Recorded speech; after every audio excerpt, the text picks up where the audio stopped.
Welcome, Senator Eric Schmitt. How are you? I'm good, Glenn. How are you?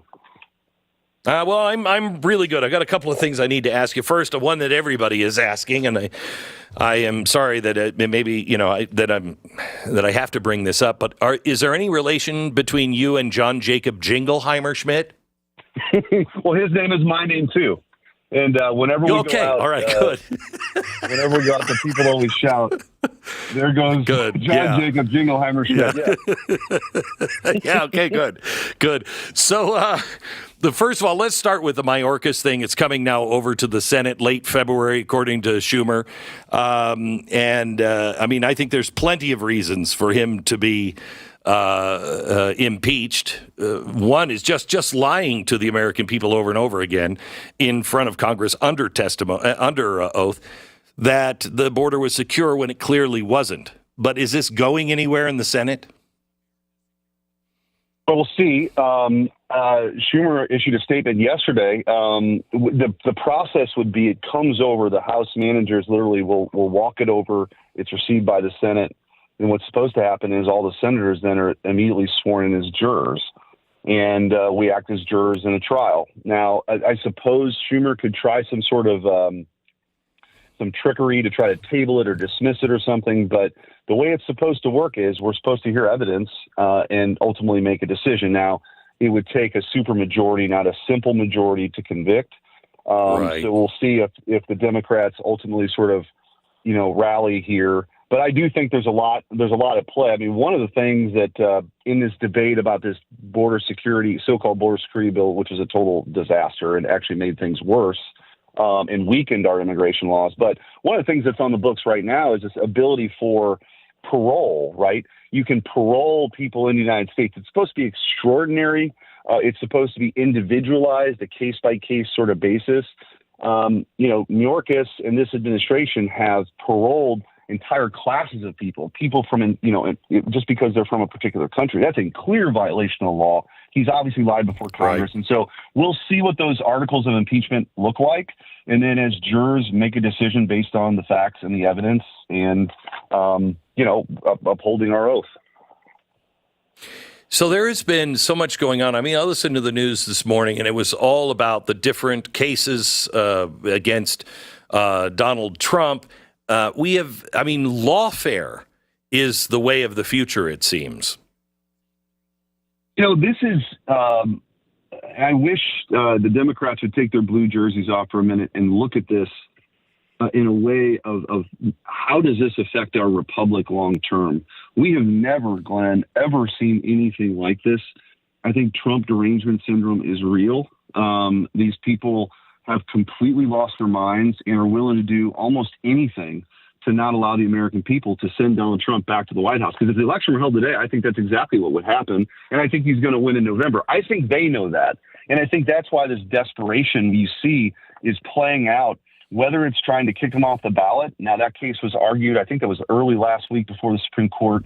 I would expect them to rule quickly on that and also hopefully in one voice unanimously. There's just no legal basis for him to be thrown off the ballot by the state of Colorado or any state. There's just not.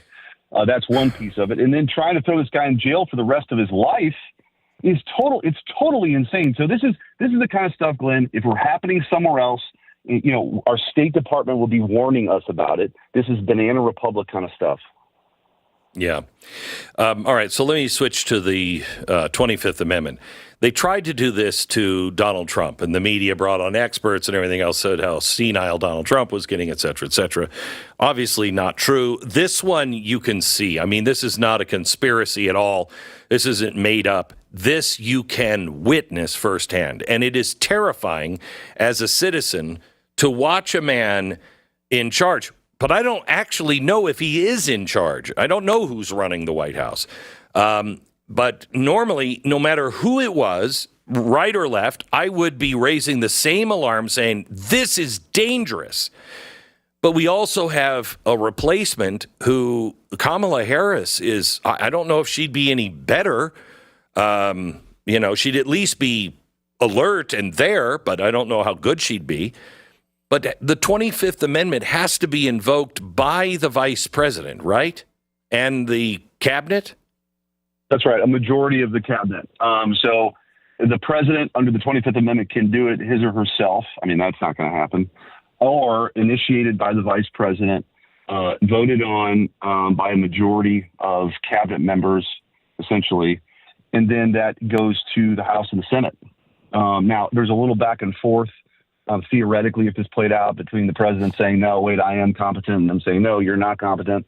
And then ultimately it would go to the House and the Senate for a 2/3 vote to ultimately remove or temporarily transfer powers to the vice president. So it's obviously it's an extraordinary kind of thing to have happen, because you have someone, elected to be president. So that's why you have kind of that high bar and that high threshold. However, I don't think, Glenn, we've not seen anything like this. I mean, the president, was in these interviews as relates to the document case, couldn't remember when he was vice president, couldn't remember the years in which he served as vice president of the United States. People see this playing out every day as he struggles to get through sentences, walking from place to place, falling. All of these sorts of things are in plain view. And by the way, I don't take any pleasure in that. There's no joy in that. All of us, sad. It's sad. And there's in that trajectory of age and decline is not the same for everybody, but clearly you see a precipitous decline now in his capabilities. And that deposition was probably case in point, which is why we need to see the full transcript of that, because there are only bits and pieces of it, of course, in that report that came out. But it's not good. It's a real problem. And to your earlier point, Kamala Harris is a nightmare and a total ideologue who's not all that bright. But if you're talking about, she's competent, she's mentally competent. Yeah. I mean, So. Yeah. The only time we have seen something like this, it was kept under wraps, and it was Woodrow Wilson. But they hid it. They hid it from Congress. But once his own party, I think he was in hiding at the White House for like a year, and his wife was actually signing all of the things from the White House. And once his own party, the Democratic Party, found out, they said, you're done. You're not running for re-election, because she was planning on him running for re-election. You're not running for re-election, or we expose the whole thing. And it was about this time that they had come to him. It was this close, I think, to an election when they finally came to him. I don't think, is there anybody, do you hear senators talk about this on the other side and say, this is dangerous?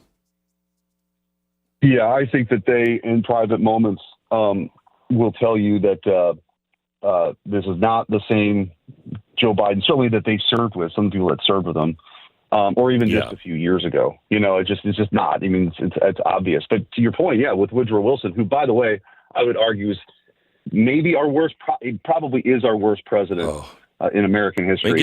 Give me the Valentine's Day music, will you? This guy's just shot an arrow through my heart. That was my Valentine's gift from you, wasn't it? Yeah. Yes, the happy Valentine's Day, Glenn. Woodrow Wilson is terrible. Yeah. Yes. But that is exactly what. His wife was essentially doing everything at the very end, and it's amazing that in 20th century America that actually happened. So, people get it, people see it. People who serve with him, people who've been in the Oval Office talking to him, see it right now. It's really a mess. So, but I don't know if anybody can go to him. There's like betting odds of whether he'll end up being the nominee. He's not willingly giving this up. He's running. Now, I think the Obamas have a lot to do with what's actually going on in the White House. And I know there's a theory that Michelle Obama could be put in place at the convention. Hang on, start the music again. Start the music again. You may be singing music to my ears again. Go ahead. What's going to happen there? Michelle Obama could be placed, at the last minute here. Yeah. We'll see. But Joe Biden is not willingly going softly into that good night. No. I don't think. No. So if he doesn't, they're trapped. They're really trapped because there's no way that guy will win.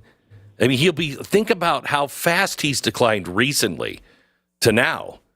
Imagine if between now and November, there's no way.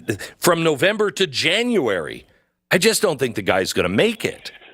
So there's two, yeah, I agree. So there's two things outside of the typical, like if you were comparing President Trump's record to Joe Biden's record, you would say, hey, look, we had a secure border. We had, record wage growth across all socioeconomic levels. We were energy dominant. A lot of great things were happening, right? People, you didn't like them, whatever. But the truth is America was doing great then. We had no wars. That's what America was for his presidency. All of that stuff is very different now under Joe Biden. So under a typical campaign, people would compare, I think Trump wins anyway. You've got a couple things happening now that are very different. One is this lawfare. I think it's backfired. And we talked about earlier. I think it's really backfired. People see it. They know it's dangerous. And I think that will be a motivation for people to say, we're not going to allow that to happen in this country. We may have disagreements, political parties, but there's no way we're going to descend into some third world banana republic where you're just essentially eliminating presidential, disenfranchising millions of people that way. And then secondly is this competency thing. People see it. And if you're an independent voter and you haven't made up your mind, comparing those two, the schedule that Donald Trump has, his energy versus what you see now from Joe Biden is a stark contrast. And I think that's why, especially in states like Michigan, you're seeing this polling. I think this is part of it. Senator Eric Schmitt, one of the good guys in Washington, D.C., thank you for everything that you do and have done and will continue to do. God bless you.